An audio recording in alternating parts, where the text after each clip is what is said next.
Eso Valiniot. Henjairo Geerot. Avar. Valar. Renjar. Tole Grego Vobotis. Grevi in Noma Pregelat.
watching.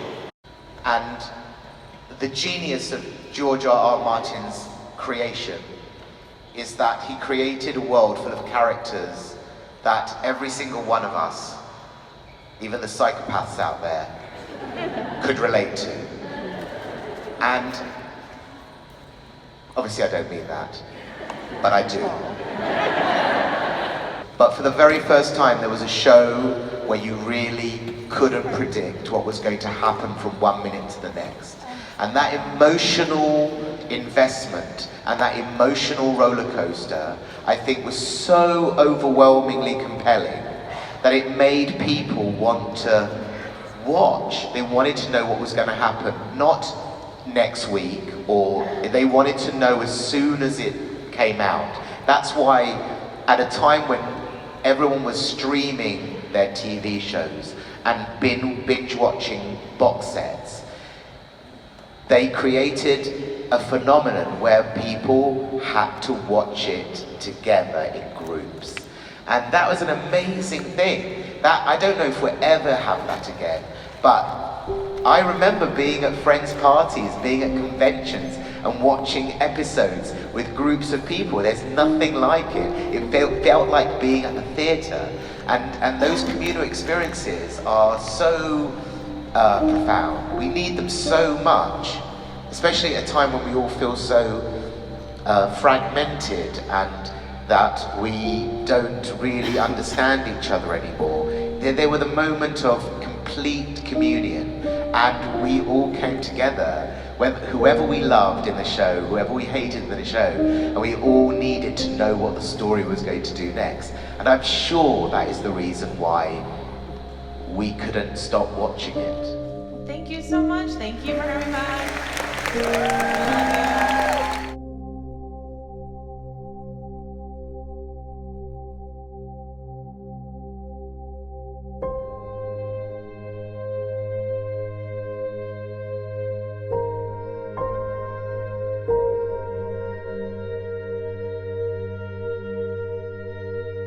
Completely possible that it could have been just that little nudge could have made all the difference, so that it ended up that Arya Stark is the person to kill death.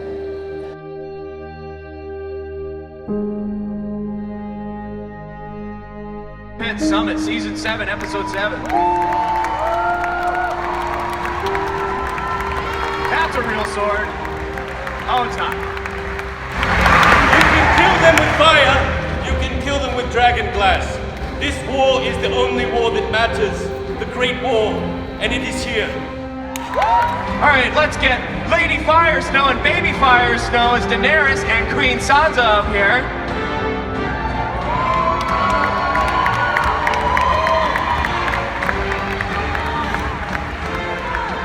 Mije Daenerys Genesma in Targaryen entrar. I am Daenerys Stormborn of House Targaryen. You speak High Valyrian? Valyria Munuin, Gusnuki Sisa. Valyrian is my mother tongue. Let me just ask you one more thing. Where are your dragons? Zazrizes Buzdaris Costavor. A dragon is not a slave. Beautiful. And what do you have to say about that? I'm Sansa Stark of Winterfell, Queen of the North.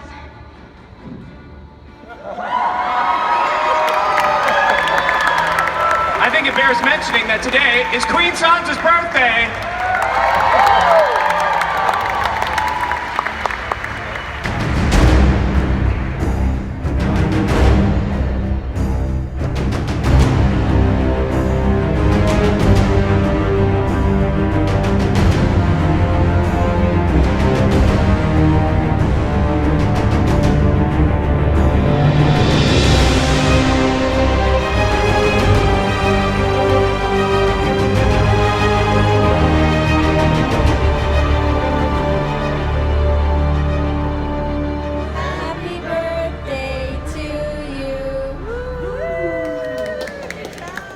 If this con, just being here for a day and a half, has changed your perception of the Game of Thrones fandom in any way, seeing the people face to face, seeing people here on the ground.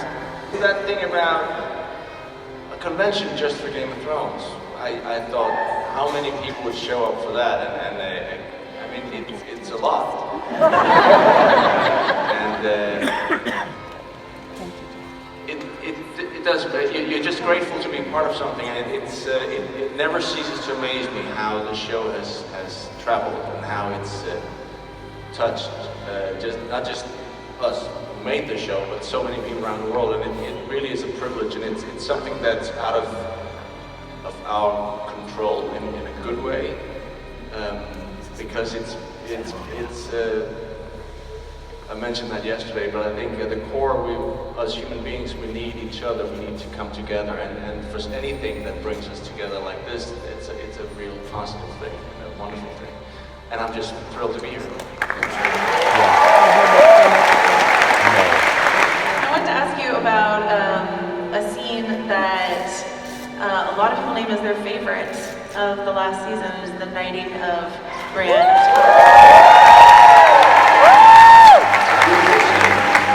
And then of Jamie just suddenly getting this idea, and I think maybe, being spurred on by a big red-headed hunk of a man taking some of the spotlight. Well, sometimes it's funny.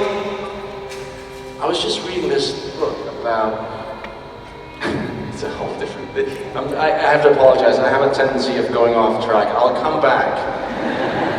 Maybe not. I was just reading this thing about, did you know that Yale didn't accept women until 1969? I didn't know that. It wasn't just Yale, so many universities. And the principal at Yale was this very progressive guy, and he was in many, many ways at the very forefront of change, of civil rights movements. But when it came to including women, he was like, why? He just didn't get it. He wasn't a bad person, he just didn't get it. My point to this is that sometimes change happens because someone suddenly stands up and goes, hang on a second, this has to change, which is what Tormund did in that scene, when he suddenly goes, why? That's fucked up. Why can't anyone be? You're fucking better fighter than anyone else. You should be a knight. And then the penny dropped for Jamie, and went, hang on a second. The rule book that he suddenly went through in his mind, like, there's nothing about women can't do this, so I'll do it, and I'll score an easy point on that.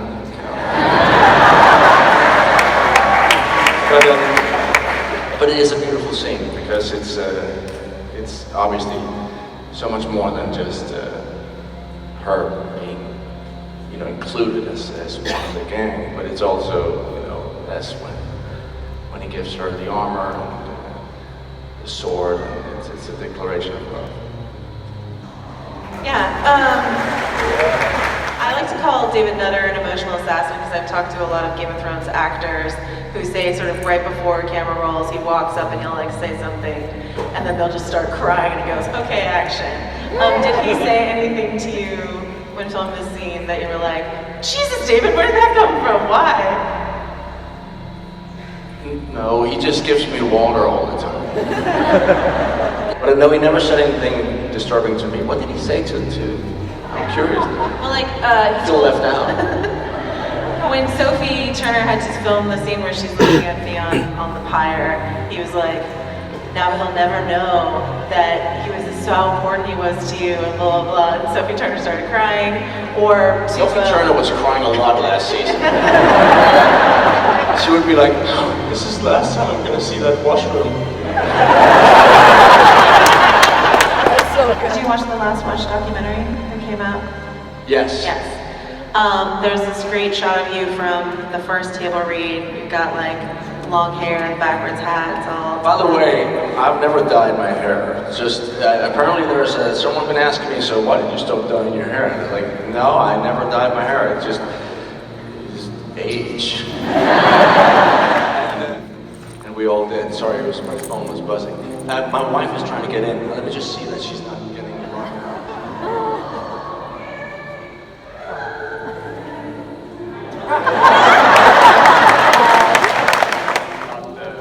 Season 1, episode 1 pilot that never aired that you could tell us? Good question. Well, Well, you know, we saw, you know, we Right, that's why I yeah, asked yeah. It was a very exciting moment and experience. And what can I tell you? I mean, there's some. I mean, I kind of wish that they would release it so you could have that moment, but it's never gonna happen. Just the wigs alone would.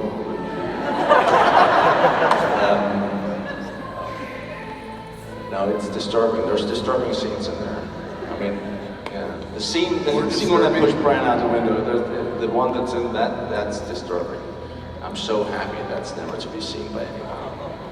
But I can't give you anything because someone will hate me if it's what it means. You'll have to use your imagination. No, that was good enough. Thank you.